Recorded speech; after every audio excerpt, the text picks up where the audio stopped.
দেশের দীর্ঘতম যমুনা রেল সেতু দিয়ে পরীক্ষামূলকভাবে ট্রেন চলাচল আজ শুরু হয়েছে। সকালে পরীক্ষামূলকভাবে 4.8 কিলোমিটার দৈর্ঘ্যের যমুনা রেল সেতু দিয়ে ট্রেন চলাচল শুরু হয়।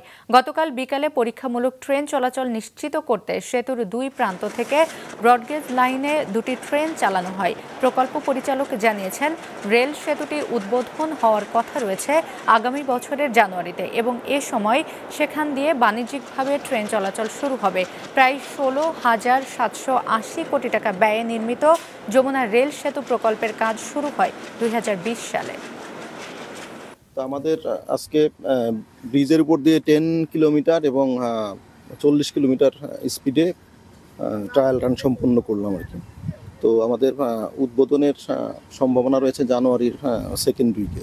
আজকে আমাদের এই পরীক্ষামূলক যখন ট্রেন চলাচল করে সে সময় আমাদের কন্ট্রাক্টরের পক্ষ থেকে আমাদের কনস্ট্রাকশন ম্যানেজার, নির্মাণ ব্যবস্থাপক এবং ইঞ্জিনিয়ার্সদের কনসালটেন্টের পক্ষ থেকে এখানে অনেক প্রকৌশলীরা ছিল যারা এটার মান নিয়ন্ত্রণ করতেছে, রেলের মান নিয়ন্ত্রণ করতেছে, ট্র্যাকগুলোর এবং ব্রিজের, তারা উপস্থিত ছিল।